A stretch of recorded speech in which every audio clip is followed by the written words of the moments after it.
Happy New Year's! It's the moment we've all been waiting for. 2020 is finally in the rearview mirror. It is behind us. We can move on from the year that took years, the year that none of us will ever forget no matter how much we want to.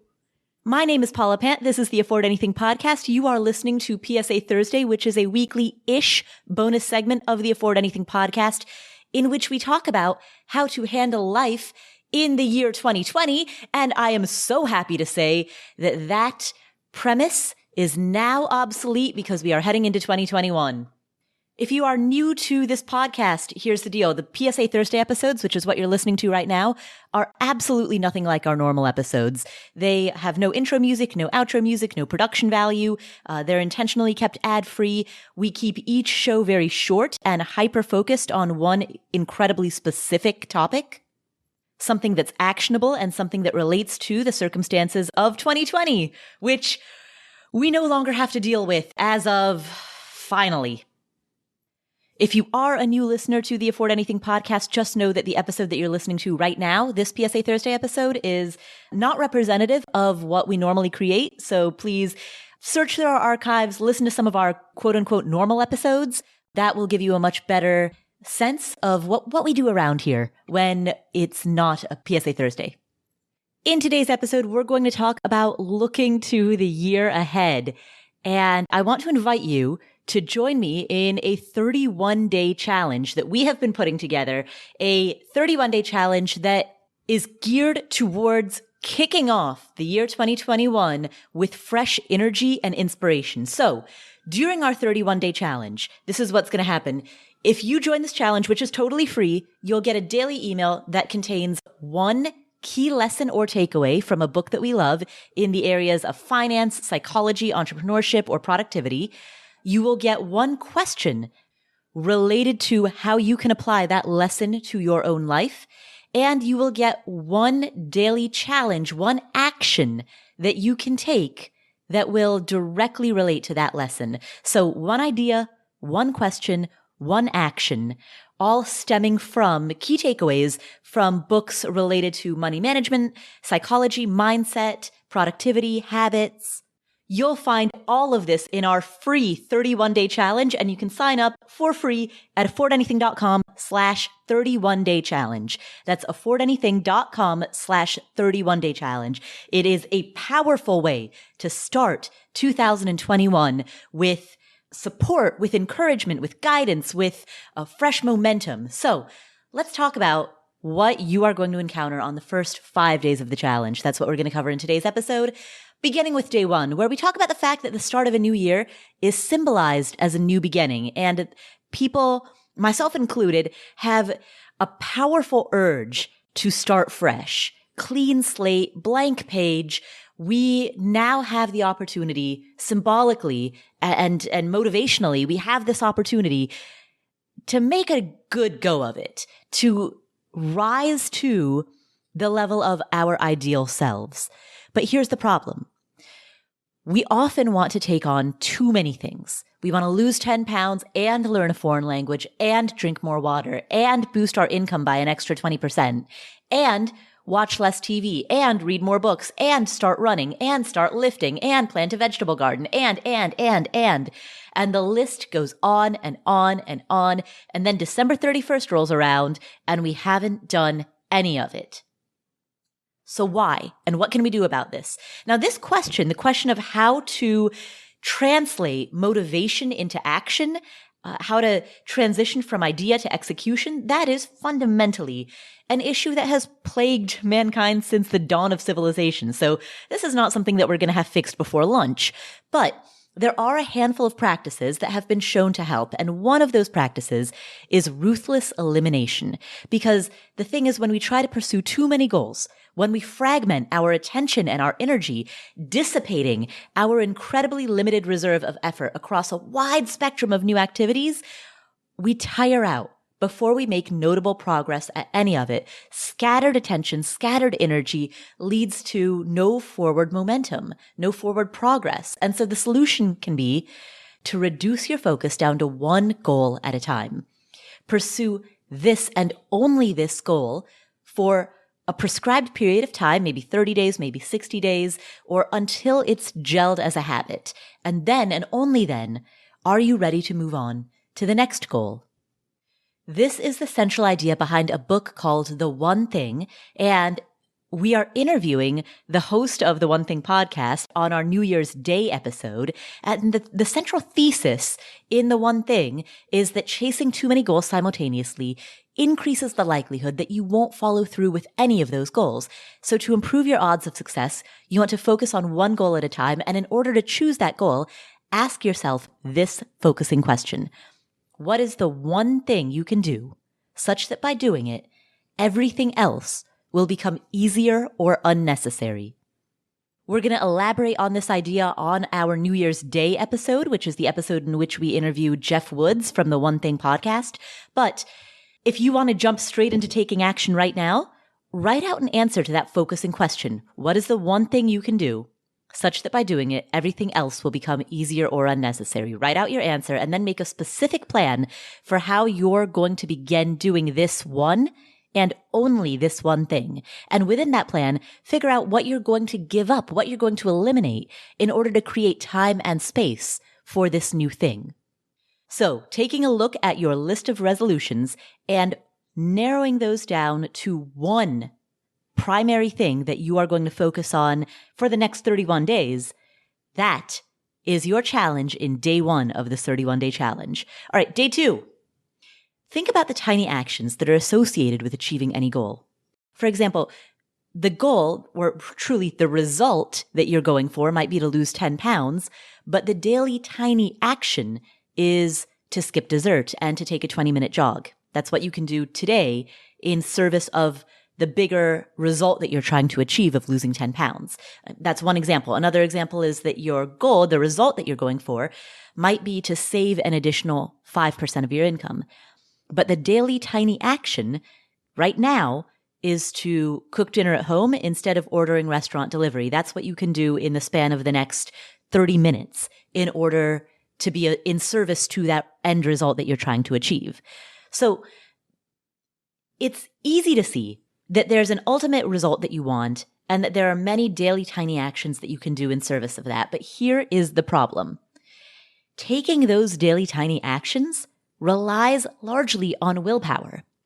And willpower is weak and limited. That is the central idea of the book that inspired day two's challenge in the 31-day challenge. That book is aptly named Willpower Doesn't Work. And it's written by organizational psychologist Dr. Benjamin Hardy, who was a previous guest on this podcast. The idea that he lays out is that in nature, animals adapt to their environments. If it's advantageous for an animal to become smaller or taller or faster or more flexible or nocturnal, the animal will over time do so. As humans, we also adapt to our environments, often in ways that we're not aware of. And so if we want to change our behavior, the most effective strategy isn't to rely on willpower, it's to change our environment. I'll give you an example from my own life. Oftentimes when I wake up, the first thing that I do is I reach for my phone and I start scrolling social media. And I don't need to elaborate on why that is a terrible first thing in the morning habit. So I've started charging my phone in the kitchen rather than next to my bed. This means that I cannot absent-mindedly reach for my phone from my bed. In other words, rather than relying on willpower and shaming myself to say, hey, Paula, why are you doing this again? Stop reaching for your phone from your bed the minute you wake up. Rather than relying on that willpower and that internal monologue, I just made an environmental change, and that environmental change did the trick. So the day 2 challenge rests on the idea that if you want to improve an element of your life, whether it's within your finances, within your health, in any arena of life, alter your environment in such a way that that altered environment forces this improvement. The question then to explore is, what is one change that you want to make to your routine, such as not hitting snooze, not checking social media first thing in the morning? What is that one change that you want to make to your routine? And how can you change your environment to facilitate that? That is the day 2 challenge. All right, day 3. Day 3, we turn our attention to the challenge of choosing smart investments. And to shed some light on this topic, let's look at lessons that we can learn from legendary investor Warren Buffett. who has amassed a fortune that is estimated at somewhere between $86 to $89 billion.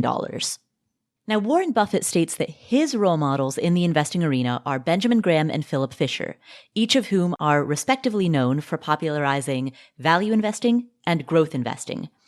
Warren Buffett has described his investment philosophy as 85% Benjamin Graham and 15% Philip Fisher, which is another way of saying that he mostly, 85%, focuses on the intrinsic value of assets and only very partially, 15%, considers an asset's growth prospects for the future. Now, why does that matter? Let's zoom out. People often confuse speculation with investment. Speculation is a guess about what may or may not happen in the future. So anytime that you hear your cousin Billy say, hey, I think this stock or this house or this neighborhood is going to rise in value, what they're saying is that they're speculating. They're speculating about broad macroeconomic forces outside of their control. Speculators track changes in the market, such as if a given stock or if a given home value is rising or falling. They track those changes. They make guesses about what may or may not happen in the next 3 months, 6 months, 12 months, and then they try to capitalize on forecasting. That's what speculators do. Now, investors who focus on the intrinsic value of assets, meaning how much is this worth today based on its current cash flows, its current revenue, its current economic moat, those investors who focus on the intrinsic value of assets are not speculating. They're not making guesses about the future. They're taking a look at today's numbers and deciding whether or not an asset creates enough cash flow and, more broadly, enough value in the present moment to justify the purchase.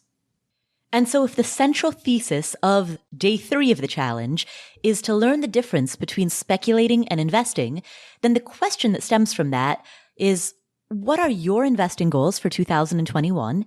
And how are you going to make decisions about which index funds, which stocks, which rental properties, if any, to invest in? How are you going to make those decisions? And how much does speculation about the future, meaning I think this is going to go up in value, how much does that speculation factor into your decision making? Those are the questions. I realize those are multiple questions. Those are the questions to ask yourself on day 3 of this 31-day challenge. And the action that can then stem from that is to practice thinking conceptually about the intrinsic value of an asset. One way to do this is by looking at a particular stock. Look at Tesla, look at Amazon, look at Nike, and make a case as to why it is undervalued, fairly valued, or overvalued. I think for Tesla, it's very easy to make a case that it's overvalued, but that's an aside. And you don't necessarily have to pick a stock in order to take this practice. What if you were to rent out the home in which you currently live? Would the unleveraged cash flow from that home justify the current value of the property?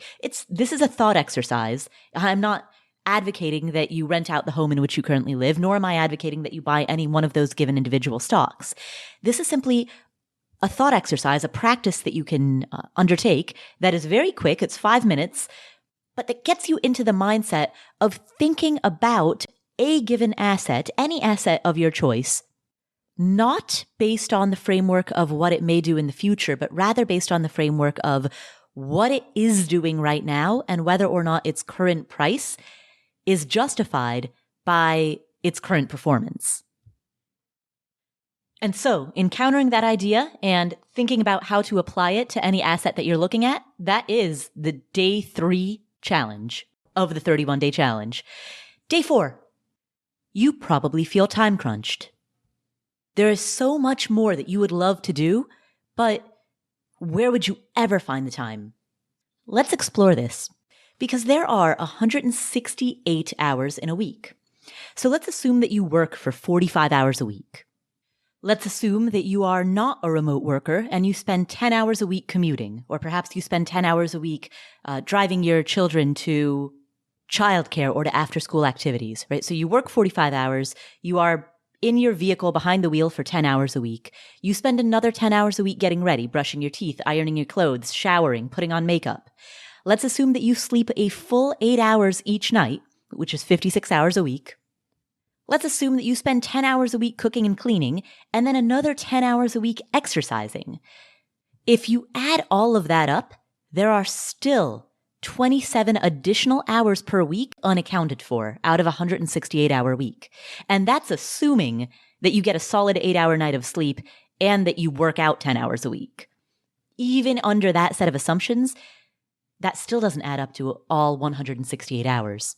That still leaves close to 30 hours a week unaccounted for. And that is the central idea put forth in a book by Laura Vanderkam, a 2-time previous guest on this podcast, who wrote a book aptly titled 168 Hours. It's a book that explores how much time gets away from people that people can't account for. Because when you actually do the math, when you add up the time that you spend working, commuting, cooking, cleaning, running errands, working out, there are still pockets of time that we don't know what we're doing with those.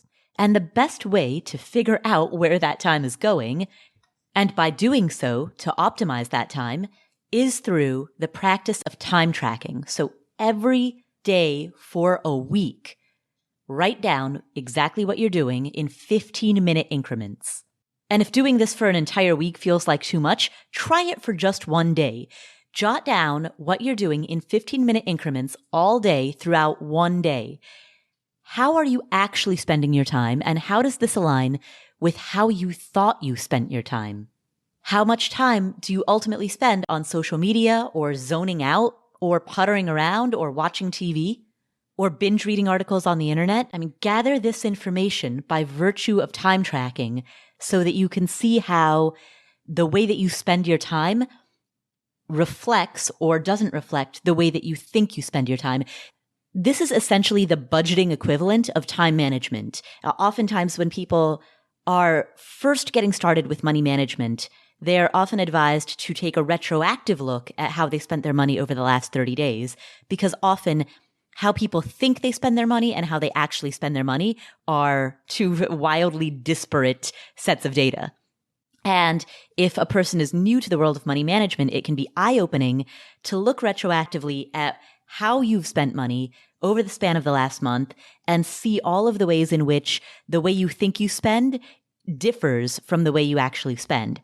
The same is true with time management. If you could track every minute of your day, ideally for a week, but at least for a day, you may discover how wide the gap is between perception and reality.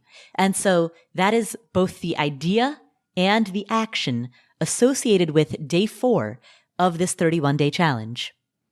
And finally, let's move to day 5. And in day 5, we're going to talk about your morning routine.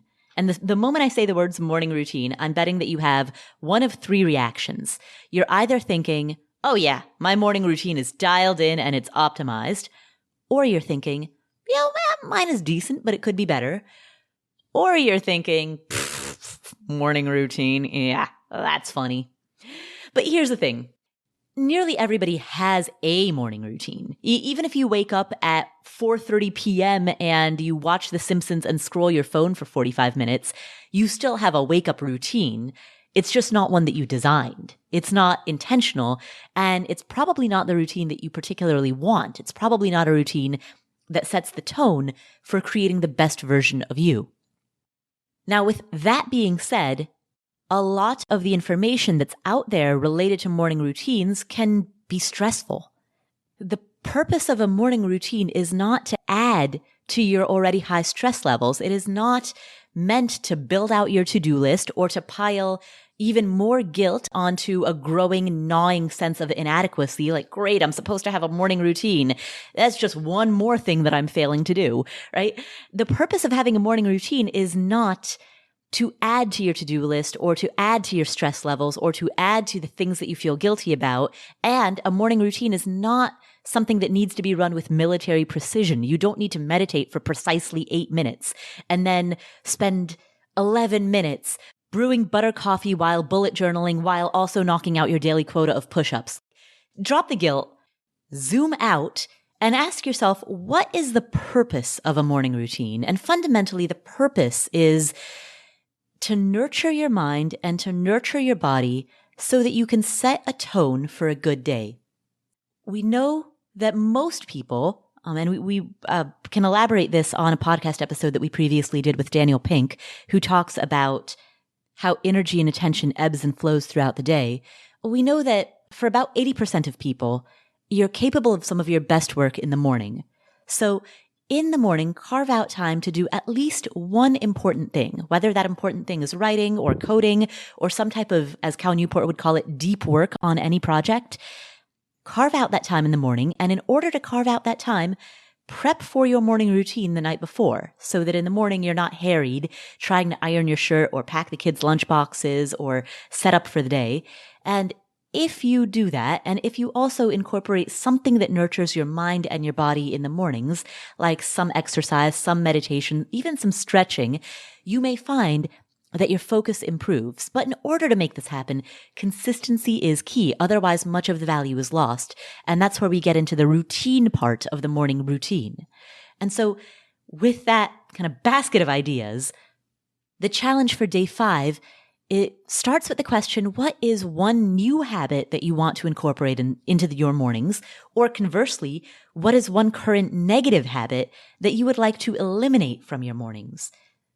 For example, maybe you want to start stretching for 5 minutes every morning, or maybe you want to eliminate social media, checking social media first thing in the morning. Choose just one change and focus on this one change for the next 30 to 60 days, at least for the span of this 31-day challenge. That is the idea, the question, and the action associated with the Day 5 challenge.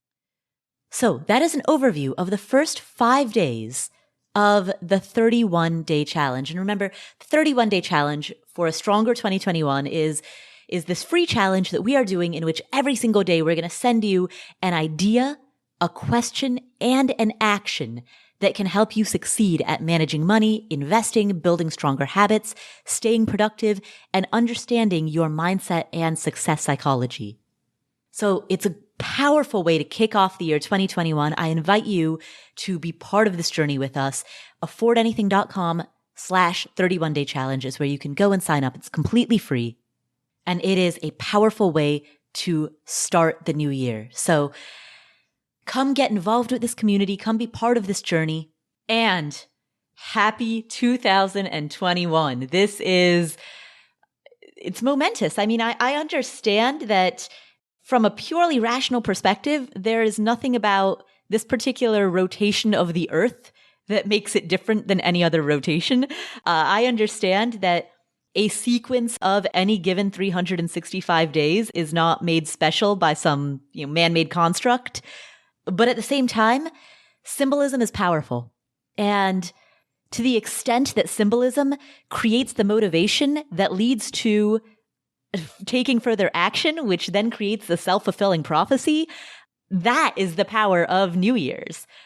So let's celebrate the symbolism of changing the calendar to a new year, of embracing 2021. This is, let's hope, going to be far, far, far better than 2020.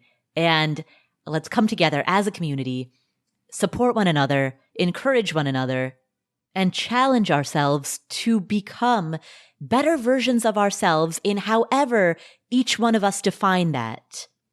More open, more generous, healthier, wealthier, wiser. Let's embrace that challenge for the year ahead. This is the Afford Anything podcast. My name is Paula Pant. Thank you so much for being part of this journey. Come join us at affordanything.com/31-day challenge. I'll see you there, and I will catch you in the next episode.